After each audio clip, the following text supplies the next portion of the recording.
galera, sejam todos muito bem-vindos a mais um vídeo do quadro Biografia de Cientistas. Biografia de cientista número 15. O cientista escolhido de hoje é um cientista químico relativamente conhecido. Tenho certeza que você já ouviu falar sobre ele em algum momento da sua vida no colégio. Isso porque todo mundo que estuda a tabela periódica escuta falar sobre ele. O cientista que eu estou falando é o Henry Moseley. Eu encontrei pouca coisa sobre a vida dele, mas eu vou compartilhar com vocês o que eu encontrei. Então, se você ficou curioso para conhecer a história desse cientista um pouquinho mais a fundo do que você vê no colégio, fica comigo até o final desse vídeo, que você vai aprender muito sobre quem ele foi, sobre a sua vida, contribuições e algumas curiosidades. Então, sem mais enrolações, bora pro vídeo. Bom, para começar, quem ele foi? O Henry Moseley é o cientista britânico responsável por ter sido o primeiro cientista a conseguir determinar com exatidão o número atômico de um elemento. Isso porque ele descobriu uma relação entre o espectro de raio-x dos elementos e o seu número atômico.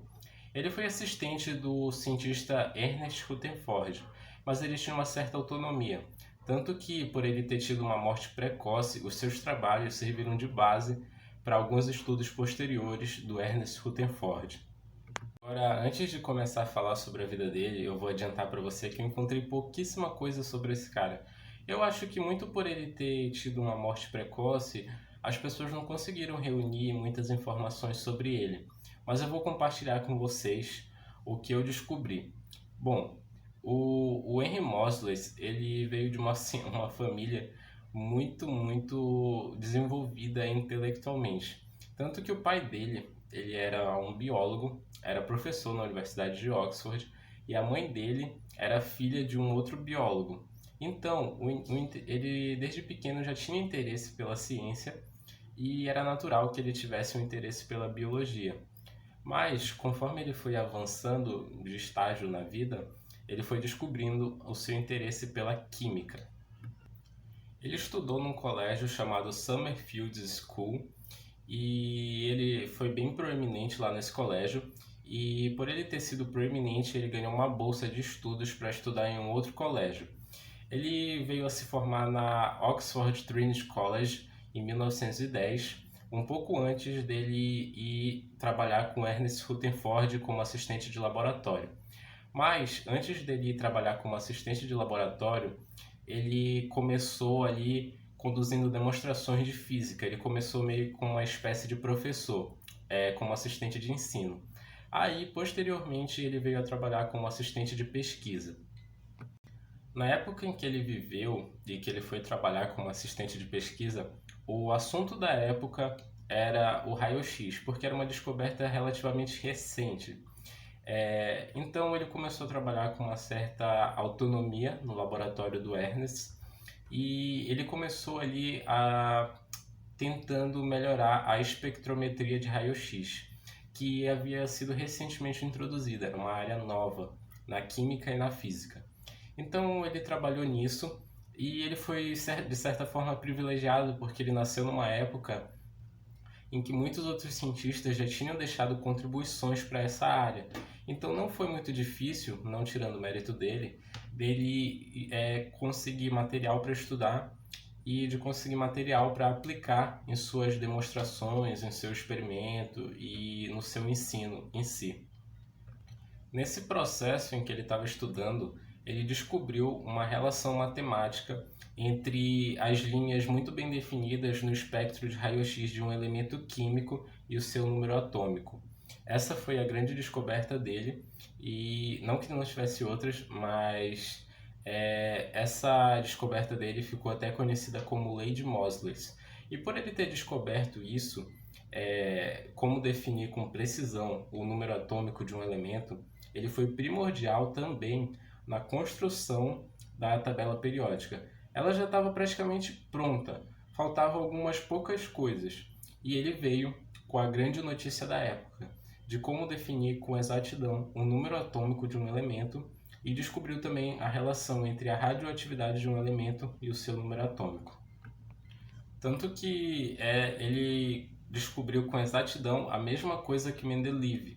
Ele descobriu que faltavam algumas lacunas e conseguiu definir com exatidão algumas outras lacunas. Eu já fiz um vídeo sobre o Dmitri Mendeleev aqui no canal, vou deixar aqui nos cards em algum lugar da tela para você poder dar uma olhada e entender do que eu estou falando.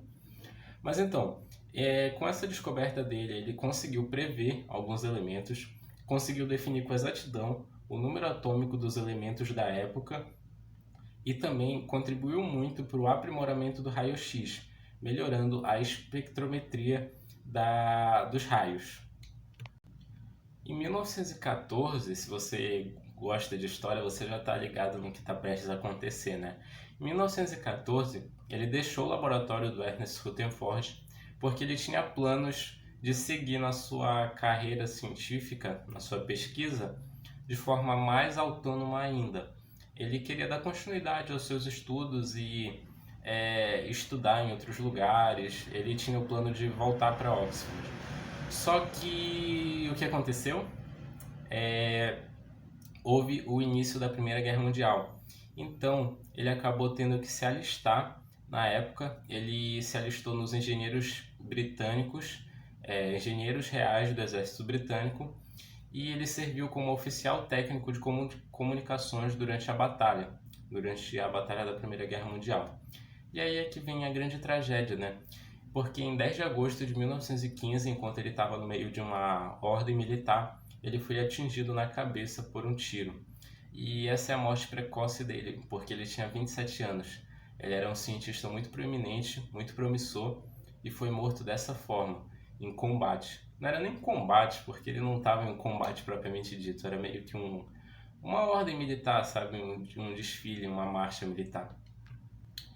Isso é triste, mas é mais revoltante para mim porque ele com certeza iria ganhar o Nobel no ano seguinte. Sabe por quê? Porque na época o comitê que decide quem ganha o Oscar, quem ganha o Nobel, estava privilegiando as pessoas que trabalhavam com o raio-x. E com certeza ele ia ser o cara do Nobel no ano seguinte. Só que veio a grande tragédia. Ele não sobreviveu até o ano seguinte. E acontece que muitos cientistas da época lamentaram sua morte porque ele poderia muito bem ter sido a morte mais cara da guerra. Ele pode ter sido o cientista que iria mudar o mundo nas próximas décadas. E por causa disso, isso é até uma curiosidade, por causa disso, por causa da morte dele, o governo britânico proibiu que os cientistas mais proeminentes, mais brilhantes, sejam enviados para a guerra. Depois da morte dele, o governo britânico assumiu uma nova política que proíbe os cientistas mais proeminentes do país de se envolverem em um serviço de combate ativo. Só para você ter uma ideia do porquê, com certeza, ele ia ganhar o Nobel, em 1914, a pessoa que ganhou o Nobel foi a pessoa que demonstrou a difração de cristal de raio-x. Aí depois, o primeiro uso de espectrometria de raio-x para estudar a estrutura cristalina veio em 1915, o prêmio Nobel daquela época. Aí, em 1917, o trabalho honrado foi o das frequências de raio-x emitidas por diferentes elementos.